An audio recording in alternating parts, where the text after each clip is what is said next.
Ford, get back in. Okay. I don't know, we're coming over the west there, and they want you to come back in now. Roger, we've been trying to talk to you for a while here. No, back in, come on. You still got 3.5 more days to go, buddy.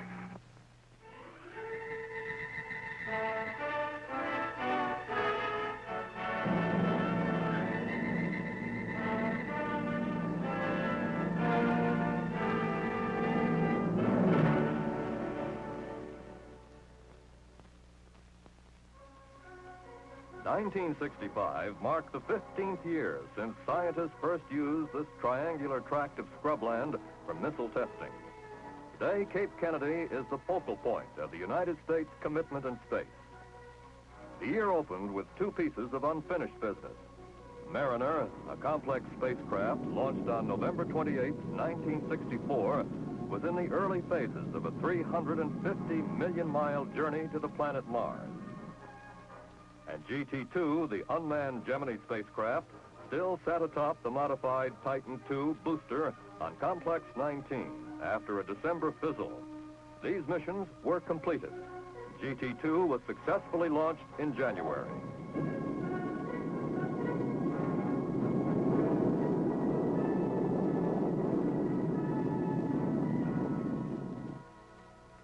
In July, Mariner zeroed in on its target to give scientists the first close-up pictures of Mars. 1965 was the year of promise at Cape Kennedy. Promise for real achievement in manned spaceflight. Promise for a military boost in space with the first flights of the Air Force Titan 3C. Promise for more muscle for the nation's deterrent strength by refinement of the latest ballistic missile weapon system. Promise for advancement across a broad front of scientific investigation with unmanned satellites. The programs at the Cape, which only a few years ago were science fiction, are today becoming science fact.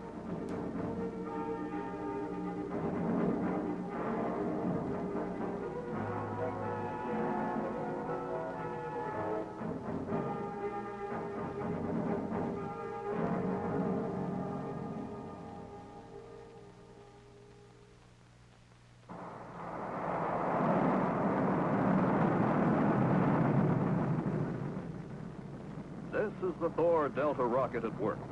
It evolved from an early Air Force weapons program and is now an operational space booster used by Air Force and NASA for most satellite launches. The satellites launched in 1965 gave the U.S. valuable scientific information to study magnetic fields, cosmic rays, radiation, and solar flares. In other applications, satellites launched gave us accurate details about the Earth's topography. They provided live television and communications between continents. And pictures from space to aid weather forecasting. This solid fuel, Blue Scout, hurled a small gold-plated satellite deep into space to measure the uncharted regions of the Van Allen radiation belt. It was one of 5 launched in 1965.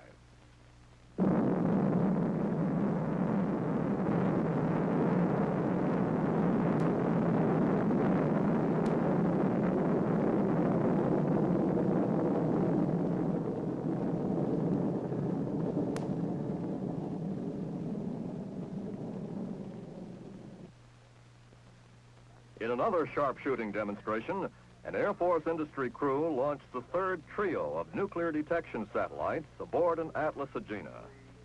2, 1, 0. Ignition.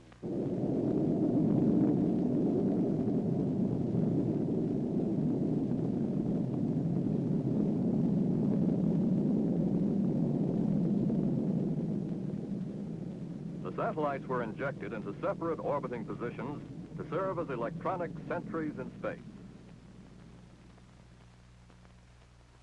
The programs at the Cape vary, but one basic mission has not changed: the development and refinement of weapon systems vital to the defense of the United States and the free world. Minuteman II, America's most advanced intercontinental ballistic missile, continued testing during 1965. SAC's operational version will have a striking range of over 7,000 miles. At the Eastern Test Range, the missile is fired to a target area near Ascension Island, approximately 5,000 miles away. Holding momentarily. ATO switch to proceed. Proceed. Guidance monitor. Number 1, go. LSO. LSO, go. -4, mark. 3, 2, 1, 0.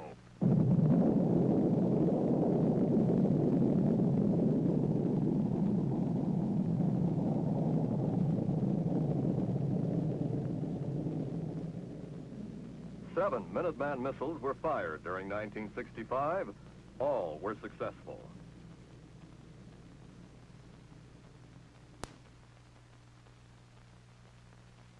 A different concept in weapon systems is the U.S. Navy's Polaris, launched from nuclear-powered submarines. Staging from Port Canaveral, each new submarine moves to a position 30 miles off the Cape coast to put both missile and crew through operational tests.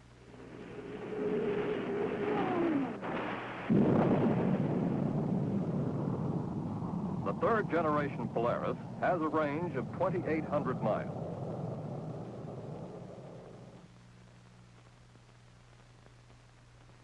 During 1965, there were 57 major launches from the Cape. Not so many as in previous years, but more demanding in the areas of launch support, tracking, and data gathering.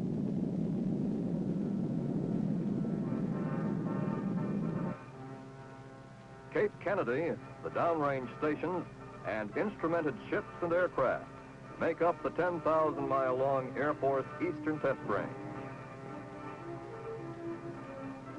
The growing complexity of space missions requires a massive amount of support from the range. Control of satellites, compiling of information for study of rocket performance, monitor and control to ensure safe operations during missile flight.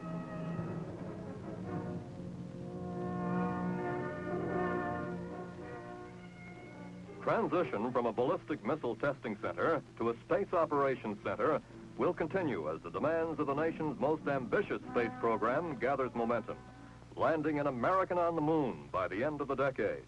The National Aeronautics and Space Administration proceeded on schedule toward that goal in 1965. The Ranger project, completed that year, provided the pictures of the moon's surface that prove there are areas smooth enough for a landing. All launch commit lights are green. All recorded to pass. I have a commit arm light. Mark. Ignition.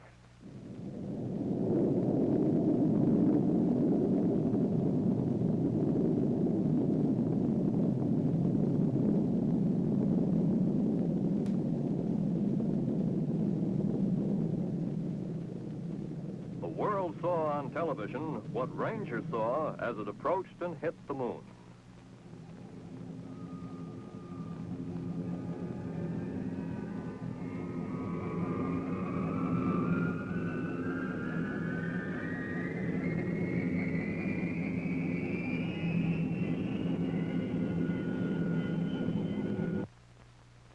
But more information is needed for the manned landing in Project Apollo. Is the moon's surface solid enough to support the Apollo spacecraft?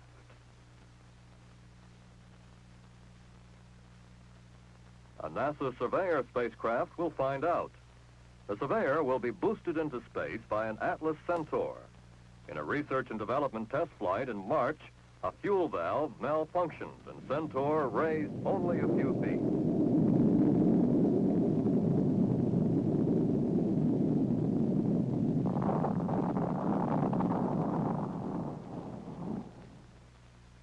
In a later flight, all systems perform perfectly, setting the stage for the Surveyor launching. . 1,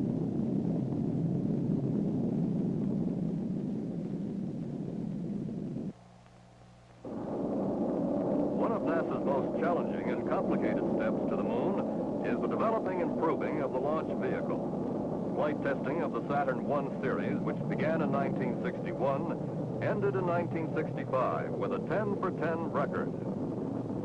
Each of the 1965 Saturns carried a huge satellite called Pegasus as a bonus payload.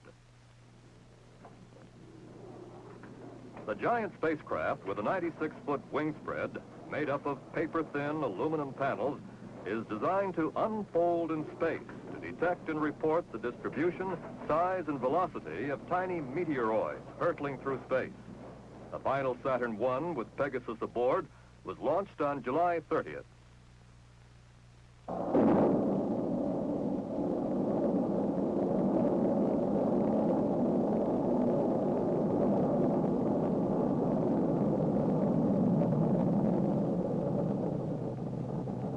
Onboard television cameras show Pegasus spreading its giant wings in space.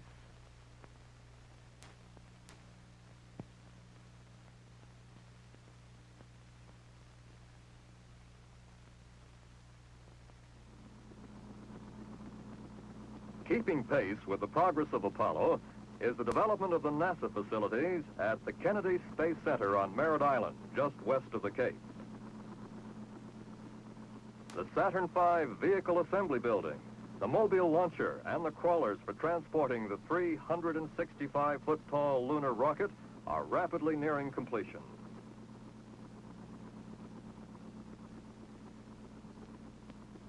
Man on the moon is one direction. However, military capability in space is also required. The space booster to fit this need must be powerful enough to place heavy payloads into Earth orbit, be capable of maneuvering in space, have a support system designed for a fast launch rate, and yet be economical. The answer was the Air Force Titan III rocket, a combination of liquid and solid-fueled engines. In this new concept, liquid fuel stages are assembled as a core vehicle in one of 4 bays of the vertical integration building.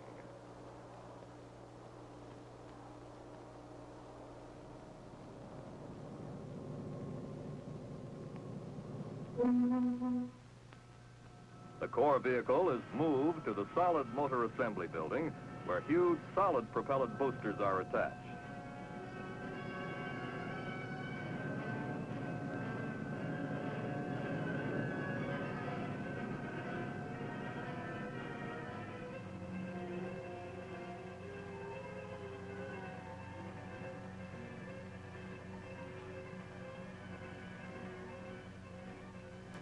The entire assembly on its transporter, which serves as a launch platform, is then transferred to the pad.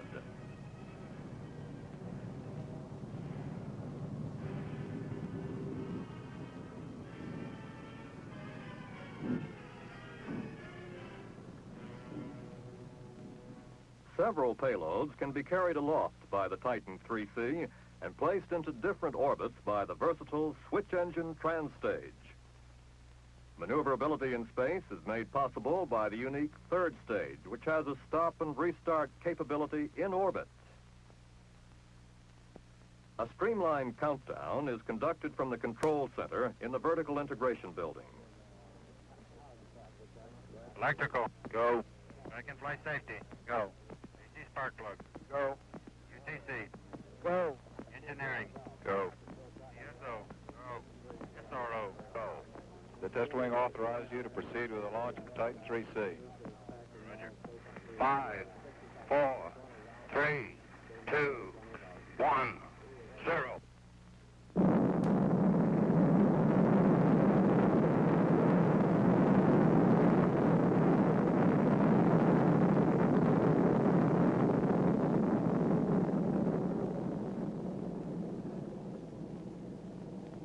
Over 2.5 million pounds of thrust and a trail of flame 600 feet long is generated by the solid fuel boosters as the Titan streaks skyward.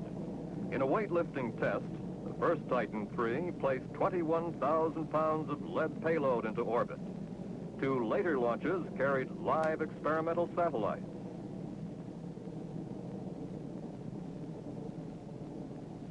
"28 miles up, the spent solid motors are ejected, and the liquid fuel core takes over. Future missions for the Titan III will include a variety of scientific and communication satellites and manned orbiting laboratories to determine man's military potential in space.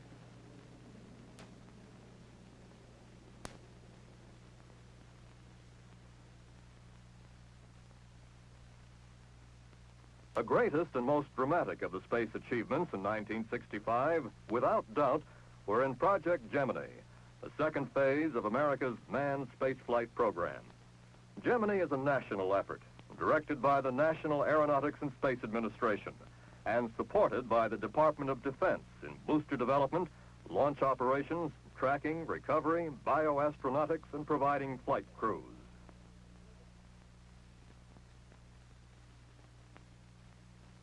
Television and radio networks spent several weeks re-establishing broadcast facilities at the Cape Press site for the first American manned spaceflight since the end of Project Mercury in 1963.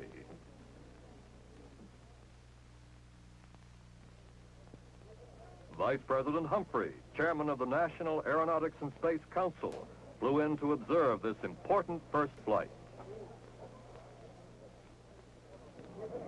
Over 700 news media representatives from the U.S. and many foreign nations covered the event. Air Force Lieutenant Colonel Gus Grissom, one of the original Mercury astronauts, and Navy Commander John Young, a newcomer, were America's first Gemini twins to fly.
On March 23rd, the combined Air Force, NASA, industry blockhouse crew launched the Molly Brown spacecraft on its three-orbit flight. 10, 9, 8, 7, 6, 5, 4, 3, 2, 1, 0.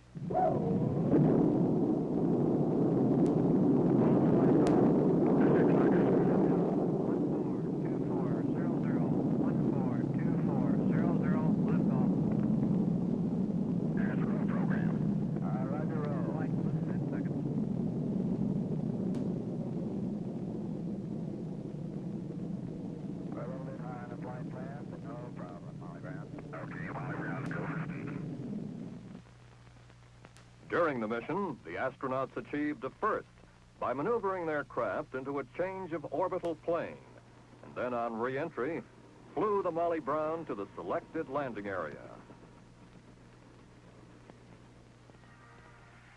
The welcome home at the Cape and Cocoa Beach, Florida, was representative of the feeling of all America.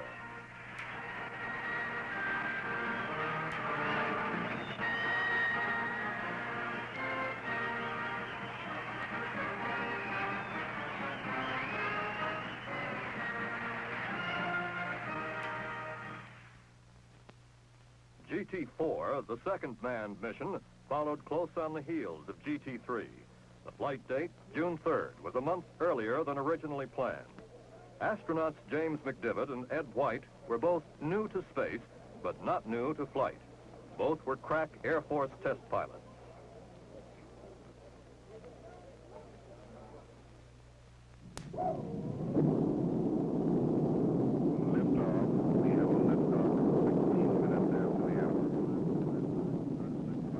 GT-3 was 3 orbits, 4 hours and 50 minutes.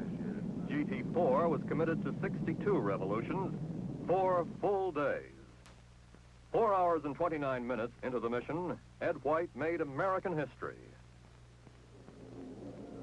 What's your status for EVA? Status is go for EVA. Flight Hawaii, Capcom. Go ahead. Roger, I understand our copy. He is outside of the spacecraft at this time.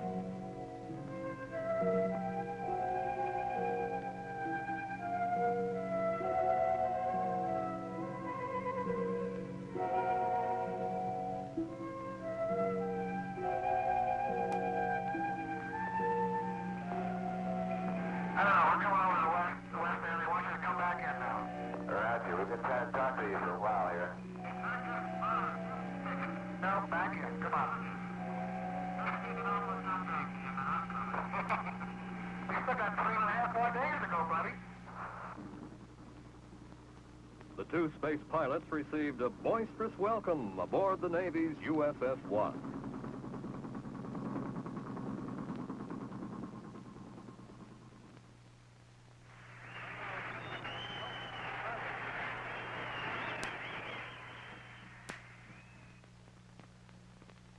GT5, the first real Gemini endurance test, 8 days in space, was scheduled in August, and again well ahead of the originally planned date. The endurance champion of the Mercury flights, L. Gordon Cooper, was selected as command pilot. Former Navy flyer Pete Conrad was chosen as co-pilot. After a 2-day slip, the launch was rescheduled, and Cape support forces again took position.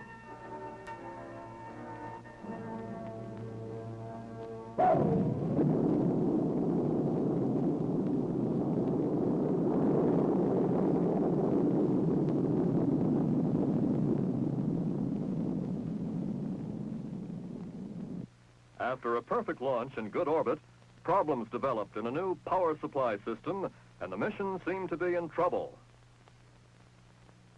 NASA Flight Director Christopher Kraft decided to continue the mission, evaluating the situation on a day-to-day basis. Department of Defense support and recovery forces throughout the world maintained an around-the-clock vigil should a sudden mission halt be called. This is NBC News, the flight of Gemini 5. This is CKSN's coverage of Gemini at T plus 106 hours and 55 minutes. Cooper and Conrad continuing to streak around the globe at 5 miles a second, now well past the midpoint of their 8-day Gemini 5 mission. Astronauts L. Gordon Cooper and Charles Pete Conrad are piloting their Gemini 5 spacecraft into the 69th revolution around Earth, headed for the world's manned space-time record, 7.5 orbits away. Go for the full amount of 8 days as was scheduled earlier. Mission complete. Proof of our growing space-age experience in meeting with unexpected situations in flight.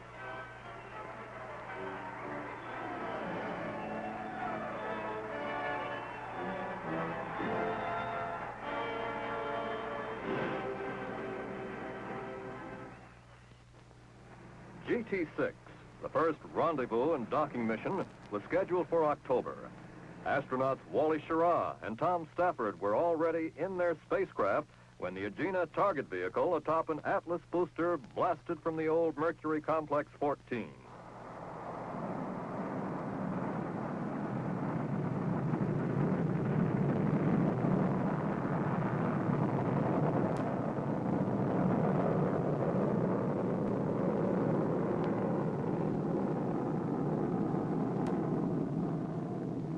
After approximately 6 minutes of flight, telemetry signals were lost. The Agena never achieved orbit. GT6 was scrubbed. The big question now was the effect it would have on the program schedule. Disappointment was short-lived. President Johnson announced an exciting alternative. GT7, a 14-day flight, was already on the board for a December launch. Confidence in the launch team was a well-established fact. These elements shaped a real challenge. launched GT-7 with astronauts Jim Lovell and Frank Borman, and within 14 days, launched the delayed GT-6 astronauts from the same pad to effect a close-in orbital rendezvous. GT-7, the first leg of the ambitious double Gemini mission, was launched on December 4th on its marathon 332-hour flight.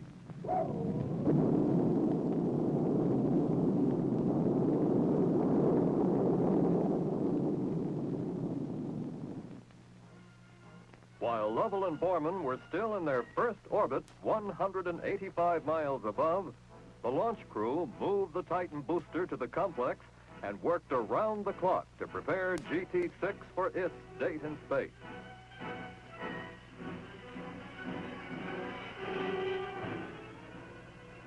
The fast turnaround was an unprecedented feat, and on December 15th, after a frustrating delay, Schirra and Stafford roared away for their rendezvous with GT-7.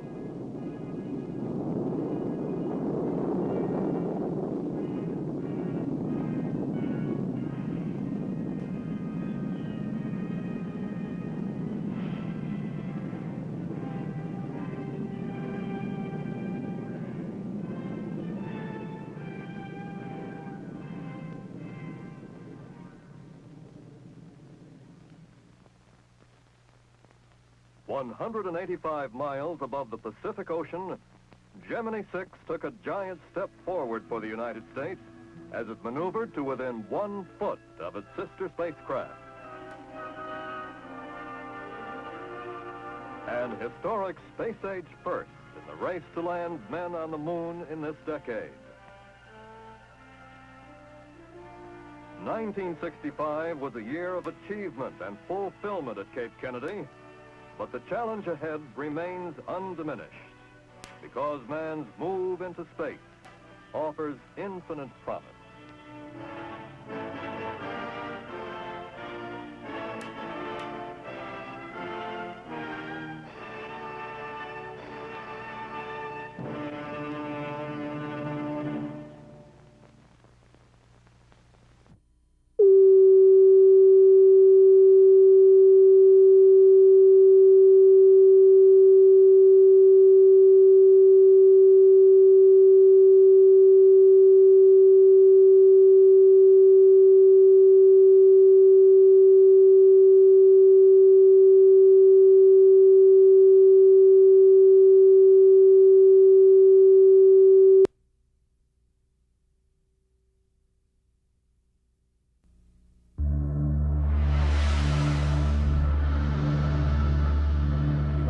Landing a man on the moon and returning him safely to the Earth. Main engine start. Right away, Houston.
In the 8th year of manned flight into space, the National Aeronautics and Space Administration prepared men and equipment for the most advanced manned mission to date.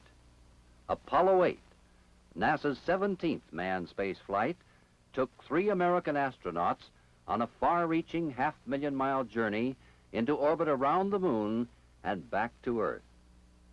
The historic 6-day, 3-hour mission of Apollo 8 demonstrated the performance of many activities required for the success of future manned flights, including landing men on the moon and returning them safely to Earth.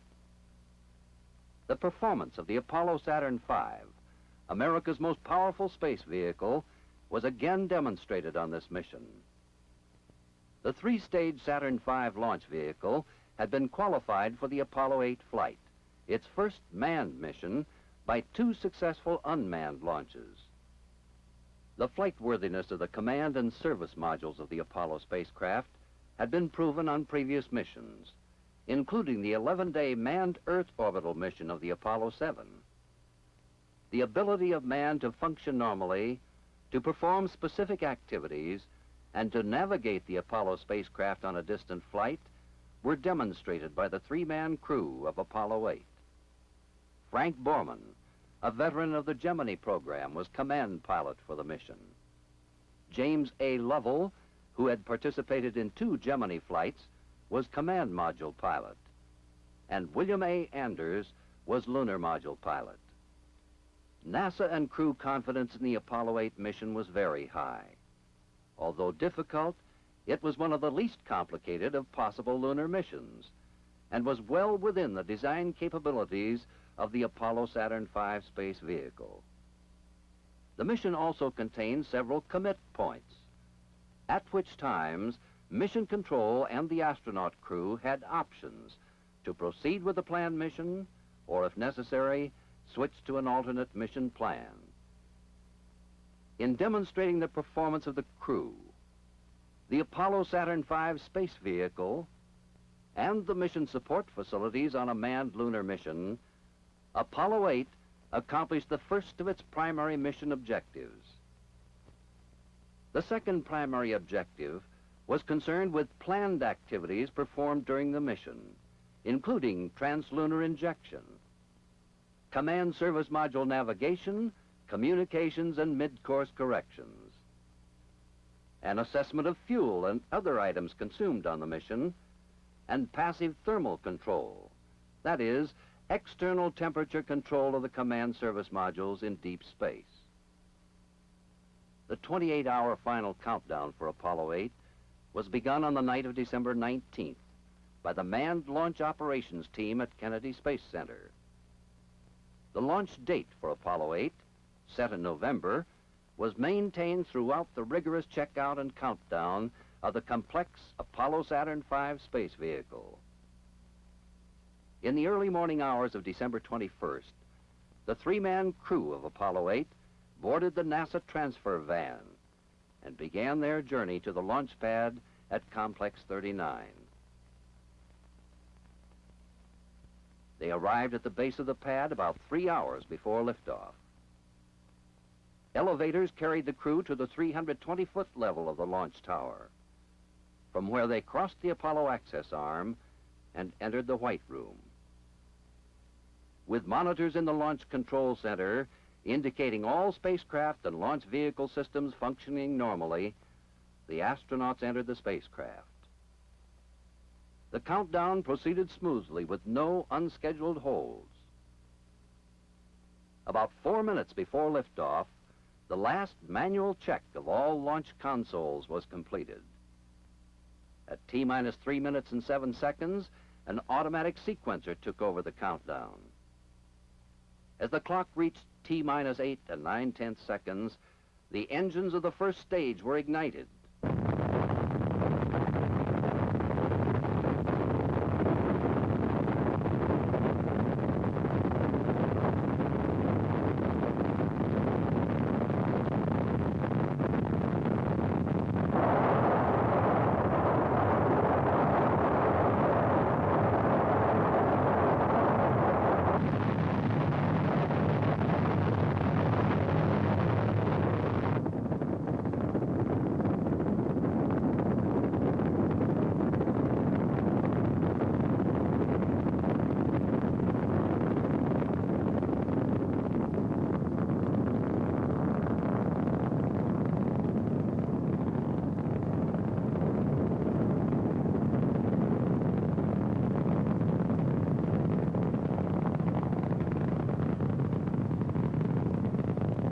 million-pound Apollo Saturn space vehicle slowly rose from its launch pad and then climbed into space at an accelerating speed. Liftoff of Apollo 8 was recorded at 7:51 a.m. Eastern Standard Time, precisely on schedule. The launch azimuth was exactly 72 degrees. Apollo 6 program. Roger. How do you hear, Houston? Loud and clear. Mark, mode 1 Bravo, Apollo 8. Mode 1B. Apollo 8, you're looking good. Roger. At an altitude of 36 miles, the center engine of the first stage shut down. 28 seconds later, the 4 outside engines shut down and separation of the stages took place.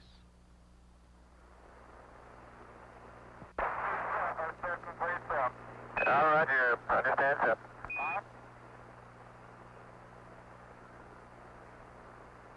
Houston, I hear you, Apollo 8. Yeah, we hear you loud and clear, Apollo 8. Okay, the first stage was very smooth, and this one is smoother. Understand, smoother and smoother. Looks good here.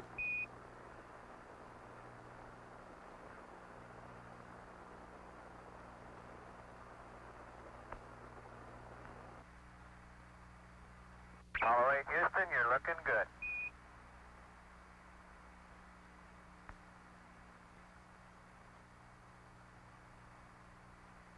Apollo 8, Houston, trajectory and guidance look good, over.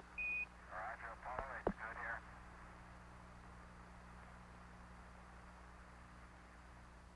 The 1 million-pound thrust of the second stage raised the speed and altitude of Apollo 8 to 6,800 miles per hour, 106 miles above Earth. At 8 minutes 44 seconds into the flight, Mission Control in Houston, Texas, confirmed second stage shutdown and separation. The third stage was then ignited for the first time to place itself and the Apollo spacecraft, a 283,000-pound payload, into a planned 119-mile-high Earth parking orbit. During 2 revolutions of the Earth, the crew checked spacecraft and launch vehicle systems in preparation for reignition of the third stage and insertion into a lunar trajectory. A similar check was conducted at Mission Control. This was the first commit point in the flight. After careful evaluation of all, Mission Control gave the go-ahead for translunar insertion. Apollo 8, Houston, you're looking good here, right down the center line. Roger, Apollo 8. Apollo 8 coming up on 20 seconds to ignition. Mark it, and you're looking very good. Roger.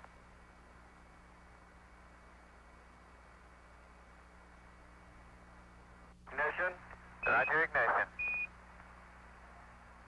The third stage engine was reignited at 2 hours, 50 minutes, and 36 seconds into the flight.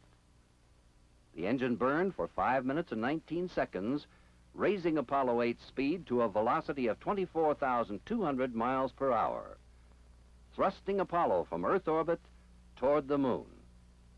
For the first time, man had left his home planet to begin a translunar flight through space. The third stage had performed its function perfectly, and 20 minutes after translunar insertion, spacecraft separation occurred.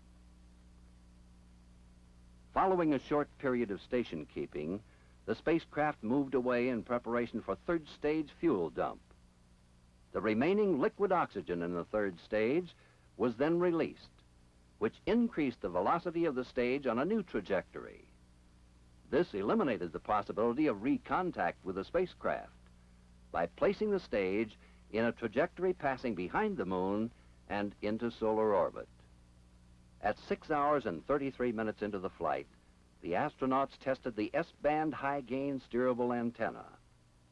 Flown for the first time, this small 70-inch wide antenna was used for most of the two-way transmissions between the spacecraft and Mission Control. The small antenna performed better than predicted. In contrast, at 3 points on Earth, Huge 85-foot antenna stations were used for all telemetry, voice communications, and TV transmissions up to lunar distances. Passive thermal control of the spacecraft was then initiated and maintained throughout the mission except during periods of navigation sightings, photography, and television transmissions. Thermal control is vital to the success of distant manned space flight and involves rotating the spacecraft slowly so that excessive heat will not build up on the surface facing the sun. A short time later, the crew removed their pressure suits. They wore lightweight flight suits throughout the remainder of the mission. The first mid-course correction maneuver was initiated at 11 hours. A 2.4-second burn of the service propulsion engine increased the spacecraft velocity by 24.5 feet per second. The resulting trajectory was so accurate that the planned second and third maneuvers were not required. Command pilot Borman experienced some nausea at 19 hours. The two other crewmen also reported a feeling of queasiness. Following medication and a sleep period, all three men felt well and rested. They experienced no further physical problems. The first of 6 television transmissions was initiated on the second day of the flight at about 31 hours. Apollo 8, Houston, we just got it. You aren't getting it. He's on candid camera.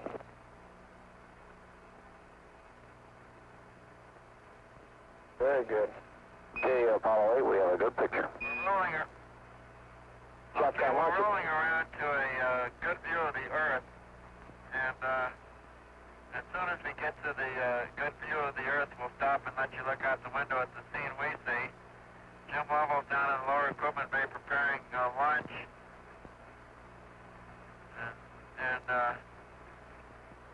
and Bill is holding a camera here for us both. Throughout the translunar flight, the astronauts conducted star, Earth horizon, and lunar sightings to demonstrate the accuracy of onboard navigation and evaluate the optical subsystem for future deep space manned missions.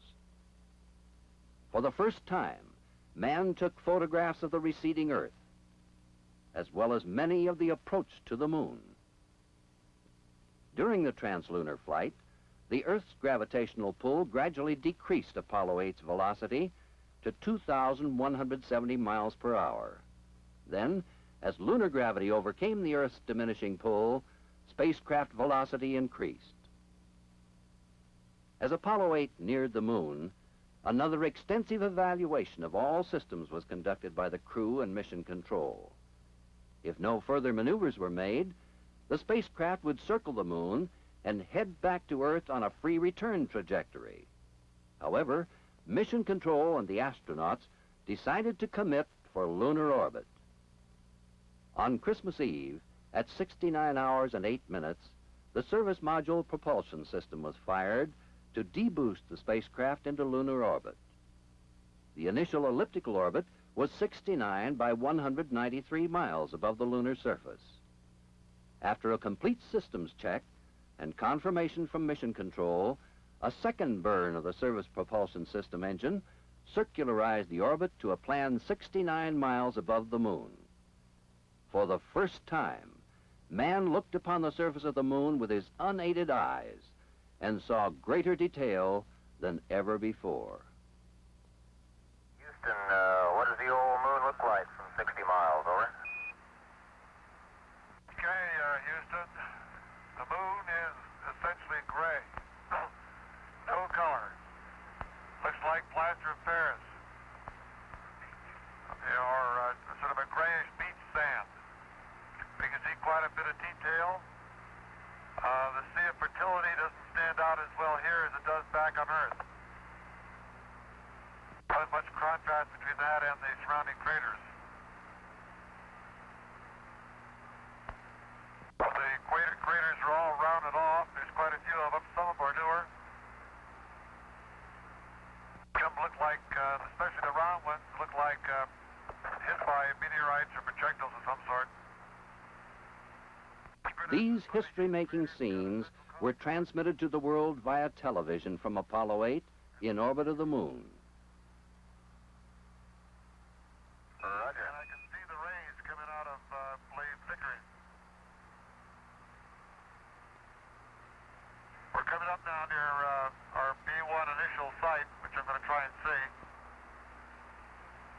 Be advised, the round window, the hatch window, is completely iced over and we cannot use it. Bill Meyer is showing a rendezvous window. Apollo 8 Houston, Roger. Got any more information on those rays, over? During lunar orbit, the astronauts were out of communication contact for about 45 minutes each time they moved behind the moon. On the dark side of the moon, tracking and general photography of the lunar surface was performed. On the light side of the moon, lunar landmark sightings and tracking of potential landing areas for future missions were conducted. A huge crater and other prominent Lorraine features were photographed, including a high mountain in the center of a crater on the back side of the moon. The astronauts also turned their cameras toward a bright object on the horizon, the Earth, shining in space, with much more brightness than the moonshine we've seen so often from our planet. After 10 lunar revolutions, a total of about 20 hours in lunar orbit, the astronauts prepared for trans-Earth injection and returned to their home planet. Reignition of the service propulsion system to escape the pull of lunar gravity was critical. On the backside of the moon, at 89 hours 19 minutes, on prior direction from Mission Control, the astronauts fired the engine of the service module for 203 seconds. It was Christmas morning on Earth, and the nation waited for recontact with the astronauts. Apollo 8, Houston.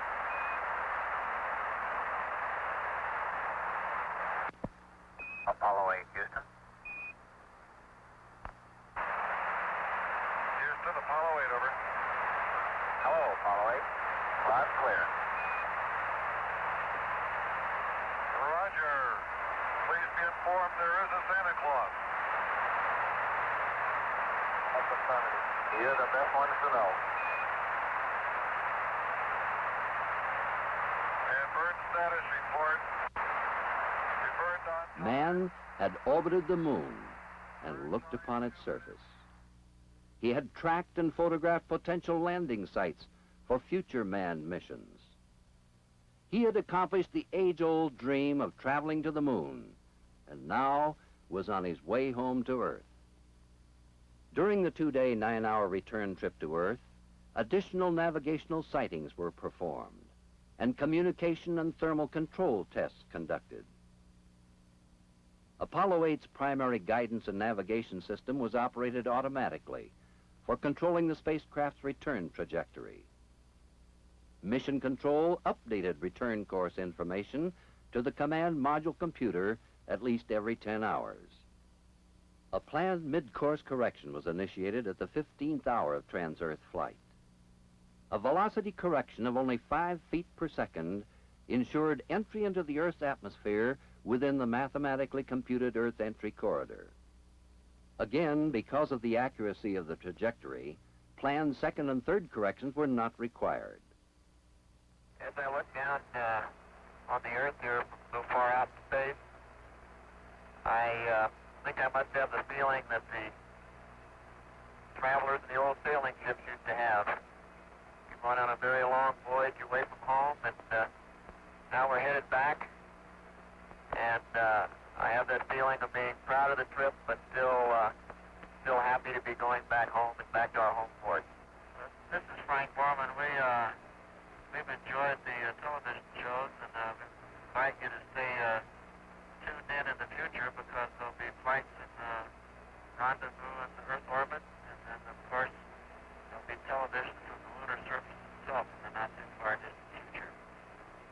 So until then, I guess this is On December 27th, as Apollo 8 approached Earth, the spacecraft was manually maneuvered in preparation for separation from the service module. 15 minutes before atmospheric entry, the command module separated from the service module. The spacecraft was then automatically maneuvered to the proper attitude for entry. Traveling 24,530 miles per hour, Apollo 8 began Earth entry 7.5 miles above the western Pacific Ocean. As Apollo 8 streaked through the Pacific night, an airborne camera photographed the blazing trail of the spacecraft and its ablative material. Following a direct descent flight path, Apollo 8 traveled 1,560 miles across the Earth's surface and splashed down in the Pacific with pinpoint accuracy, less than 4 miles from its recovery ship. The first night landing of a manned spacecraft brought the epical lunar journey to an end with the precision that characterized the entire mission. Apollo 8 had splashed down on target and on schedule at 6 days, 2 hours, and 59 minutes after liftoff. On man's first flight to the moon, all primary mission objectives had been completely accomplished. Every detailed test objective had been met, as well as 5 which were not originally planned. While overwhelming praise was given to astronauts Borman, Lovell, and Anders for their historic accomplishment, just praise was also given to the Apollo launch and mission teams, who had coped with many difficult constraints in carrying out the complicated launch and mission. Apollo 8 climaxed a year of manned spaceflight progress and demonstrated with awesome perfection the capability of United States crews and equipment to fly into space beyond the equilibrium point of the Earth's gravitational pull. With the historic flight of Apollo 8 to the moon and back in the closing days of 1968, mankind entered a new era of unlimited dimensions, and the United States became truly a spacefaring nation.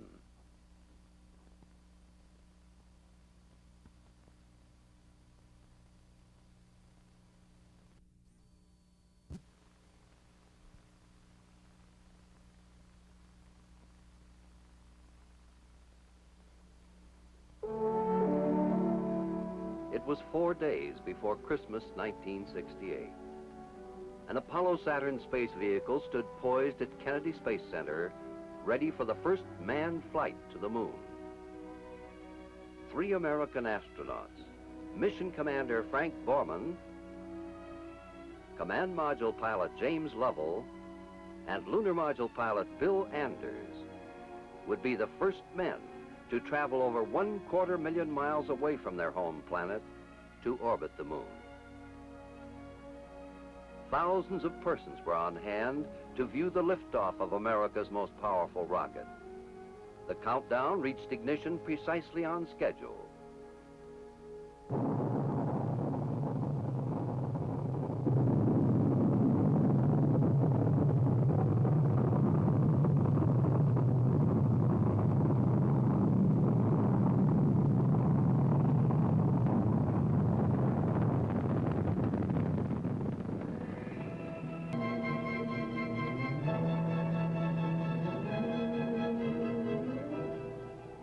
Every maneuver of the complex space vehicle was accomplished as planned during the 3-day journey from Earth to the moon.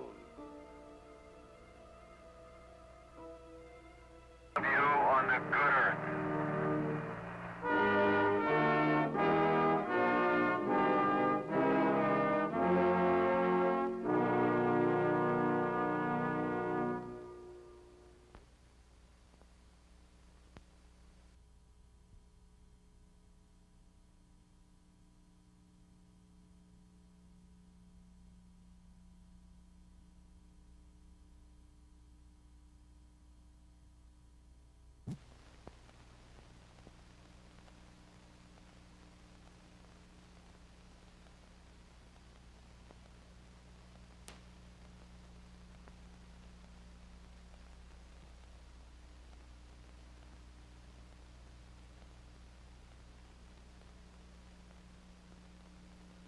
Apollo 10, man's second journey to orbit the moon, was a full-scale rehearsal of all of the activities required to land men on the lunar surface, except for the actual landing, which is scheduled for the next Apollo mission. Specifically, the 8-day, 3-minute mission was a final test of the descent and ascent stages of the lunar module in lunar orbit, the environment for which it was designed. The mission provided the maximum operational experience with the lunar module before committing to a lunar landing. To carry out the detailed objectives of this mission, the National Aeronautics and Space Administration selected 3 veteran astronauts as the crew of Apollo 10. The command pilot, Thomas P. Stafford, had flown on 2 Gemini missions, as had the command module pilot, John W. Young. Eugene A. Cernan, the lunar pilot, had flown with Stafford on the Gemini 9 mission. Charlie Brown was selected by the astronauts as the code name for the Apollo 10 command module, and his friend Snoopy was the call sign for the lunar module. Of significant importance at Launch Complex 39 of the Kennedy Space Center was that Apollo 10 was the first space vehicle launched from Pad B. The 4 previous Apollo Saturn V space vehicles had been launched from Pad A. Also, in the Launch Control Center at Complex 39, a 3rd firing room was used for the first time. The utilization of these facilities brought Complex 39 to a full operational level with a dual launch pad capability. The final countdown for Apollo 10 was begun on May 17th and proceeded without any major holds. Dr. Kurt Debus and Rocco Petrone headed the launch team. Following fueling of the mighty Saturn launch vehicle and the Apollo spacecraft, the 3 astronauts arrived at the launch pad. At T-minus 2 hours and 40 minutes, the crew entered the White Room atop the launch tower and prepared to board the spacecraft. The final countdown events were monitored by some 550 government and industry personnel in the Launch Control Center. These included Dr. George E. Miller, head of the Manned Spaceflight Program, Lieutenant General Sam Phillips, director of the Apollo program, and Dr. Werner von Braun, director of the Marshall Space Flight Center, which developed the Saturn V launch vehicle. The Vice President of the United States, Spiro Agnew, and a number of national and international dignitaries were also present at the Space Center to witness the launch of the Apollo moon rocket. These included the King and Queen of Belgium and many United States senators and congressmen. The launch date and liftoff time for Apollo 10, established 4 months before launch, were selected to obtain the same lighting conditions on the moon that will be required for the actual first lunar landing mission. As the clock approached 12:49 p.m. on Sunday afternoon, May 18, 1969, the countdown for the moon-bound Apollo 10 space vehicle reached ignition precisely on schedule. Counting, guidance internal, 15, 14, 13, 12, 11, 10, 9. We have ignition sequence start. Engines on, 5, 4, 3, 2, all engines running.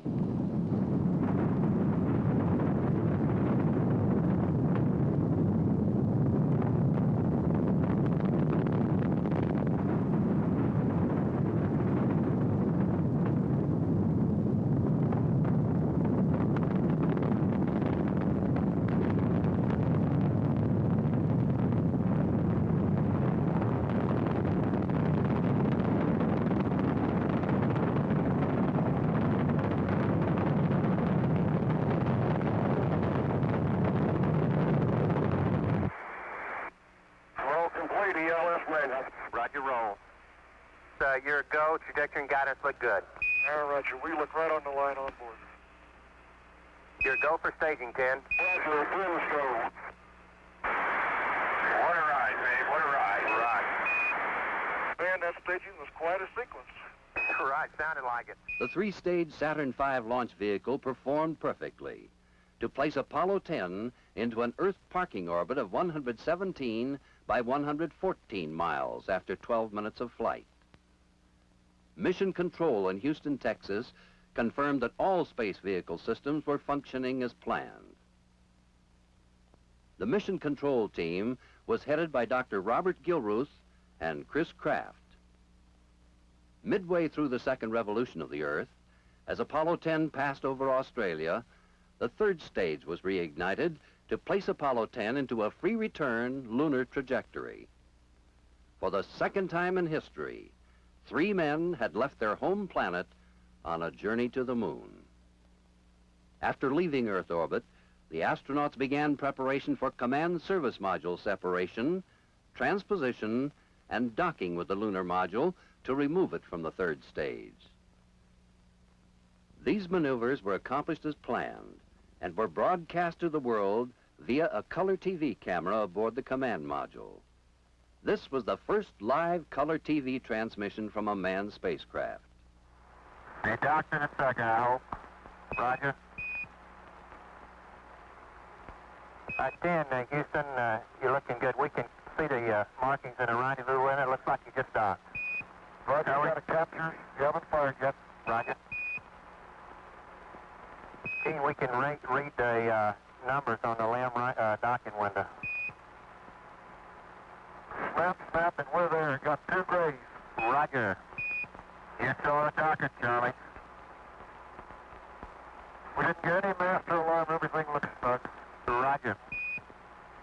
Didn't look like there was any, hardly any post-docking oscillations. Yep. The docking was completed at 3 hours and 10 minutes into the mission. The lunar module was then separated from the third stage of the launch vehicle. After a planned evasive maneuver, the fuel remaining in the third stage was released, propelling the spent stage into a new trajectory which carried it away from the path of the spacecraft and into an orbit around the sun. That zoom was real good. We have the S4B. The sun's real bright on it. How's the focus? Hey, it looks real good. Hello, Houston, Apollo 10. Go ahead, 10. Roger. I wish you'd tell Dr. Von Braun, Lee James, Gerd Davis, and Rocco Patron, thanks a lot, and all the people who worked on it for the great ride. Roger. We're going out to the networks now, I think. It's probably heard it.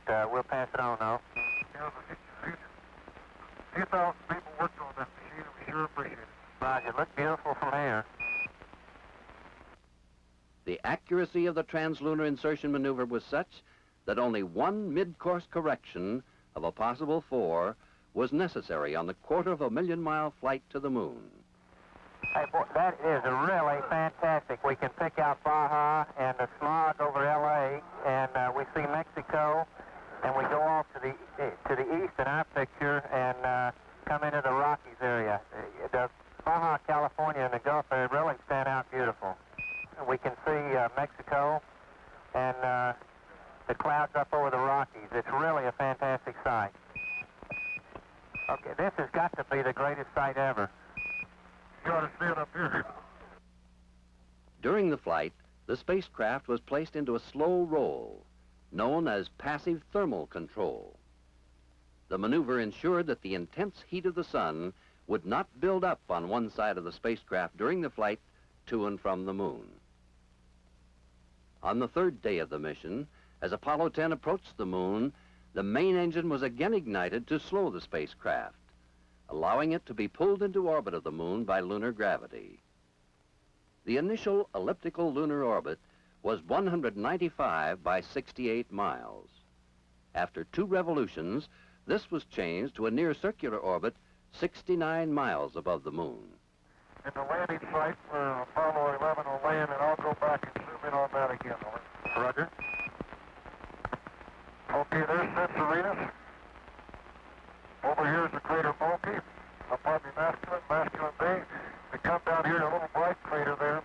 It's right near the tip of the Oklahoma foothills there. It's called Monkey, and to the left, right in this area, is the landing site for Apollo 11 should land. Over. Okay, we got them all, Tom. They're coming through real good.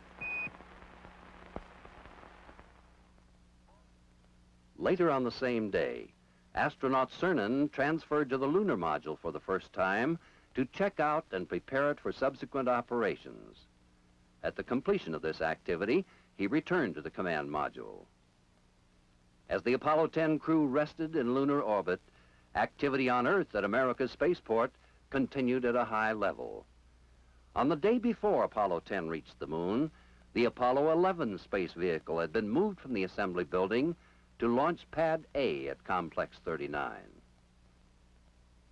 At the same time, key officials of NASA's Apollo program met at the Space Center. Lieutenant General Sam Phillips met with program managers from the field centers to review preparations for the Apollo 11 mission. Dr. George Miller met with members of the President's Scientific Advisory Committee and members of the Science and Technology Advisory Committee to discuss Apollo 11 and the future manned spaceflight program. Launch pad checkout of the space vehicle, destined to land 2 American astronauts on the moon, was well underway on the day of the final test of Apollo's lunar module in orbit above the moon. The critical Apollo 10 maneuvers began on the 4th day of the mission, when astronauts Stafford and Cernan entered the lunar module. They activated its systems, deployed the landing gear, and prepared to undock from the command module. On direction from Mission Control, a short burn of the service module's small engines was initiated to separate the lunar module from its mothership. The 2 spacecraft moved 30 feet apart and maintained station keeping for 1/2 hour, while the command module pilot maneuvered his spacecraft around the lunar module to visually inspect its exterior. Then, with all systems in order and functioning as planned, the lunar module's descent engine was fired to place it into a descent trajectory. This brought the lunar module down to an altitude of 47,000 feet, or about 9 miles above the Sea of Tranquility, the closest man has ever been to the lunar surface. During the descent, the lunar landing radar system aboard the LEM performed as anticipated.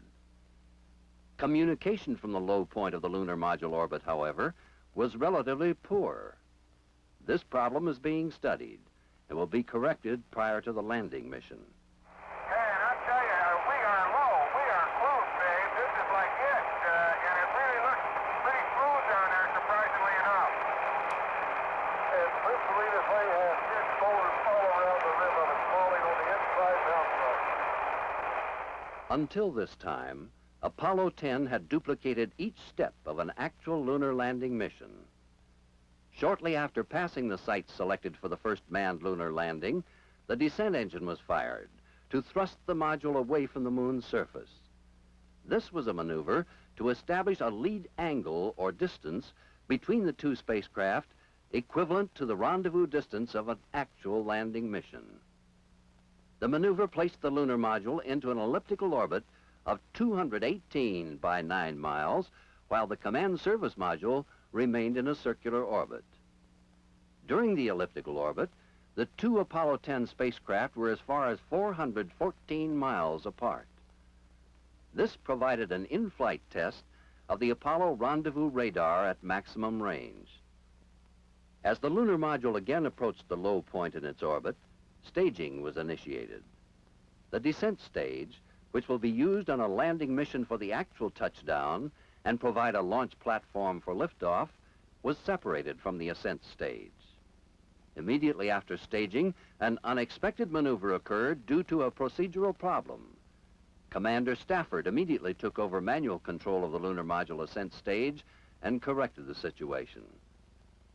The ascent propulsion system was then fired as planned to place the ascent stage into a 52 by 13 mile orbit.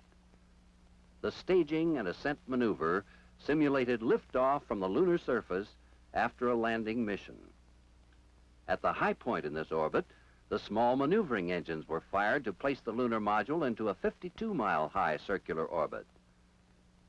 The lunar module was now 17 miles below and 169 miles behind the command module. After coasting for 38 minutes, the small engines were fired again to complete rendezvous with the command module. The highly successful docking of the ascent stage with the command module was accomplished smoothly, expeditiously, and on schedule at 106 hours and 33 minutes into the mission. Stafford and Cernan then returned through the connecting tunnel to the command module. They had spent more than 8 hours flying the lunar module around the moon. The ascent stage was then jettisoned by the crew. At a signal from ground command, its engine was burned to propellant depletion, thrusting the ascent stage away from the command module into solar orbit. Ground contact was maintained with the ascent stage until its batteries were depleted some 12 hours later. During this period, numerous tests of ascent stage systems were conducted from Mission Control. The Apollo 10 flight plan again differed from that plan for the landing mission in that Apollo 10 spent an extra day in lunar orbit conducting lunar landmark tracking and extensive scientific photography. This included detailed stereo and oblique photos of potential landing sites on the lunar surface. Deep canyons or rills, massive craters, and majestic mountain ranges were photographed. This photo of the Sea of Tranquility shows the smooth area where 2 Apollo 11 astronauts will soon land and set foot upon the moon. After orbiting the moon 31 times, the Apollo 10 crew prepared to fire the spacecraft's main engine to escape lunar gravity. The burn was initiated on the 5th day of the mission on the backside of the moon. The burn was so accurately targeted and executed that only one minor course correction was required during the 240,000-mile return trip to ensure entry into the Earth's atmosphere at the proper angle. Another space first was accomplished on the mission when all 3 crewmen enjoyed their first shave in space, using the old reliable safety razor and brushless shaving cream. A final TV transmission from Apollo 10 included scenes of their approach to the good Earth. In the pre-dawn hours of May 26th, Apollo 10 entered the Earth's atmosphere as planned over the Pacific Ocean. Entry speed was calculated by computers to be 24,760 miles per hour, the fastest any human beings have ever flown. The path of the spacecraft was so accurate that entry and parachute deployment were photographed from its recovery ship. The 8-day, 750,000-mile journey of Apollo 10 was completed on schedule at 12:52 Eastern Daylight Time as the command module splashed down within 3 miles of the helicopter carrier USS Princeton. As the sun rose over the Pacific, the men who had traveled to the moon were hoisted aboard the recovery helicopter and transported to the Princeton. The complete success of the critical test flight of Apollo 10 proved all systems of the Apollo space vehicle and the launch and mission control team ready for lunar landing operations. The men of Apollo 10 and their predecessors in the manned space program had performed their job well. The stage was set and waiting for the Apollo 11 crew to make the first epical manned landing on the lunar surface, the ultimate goal of the Apollo program.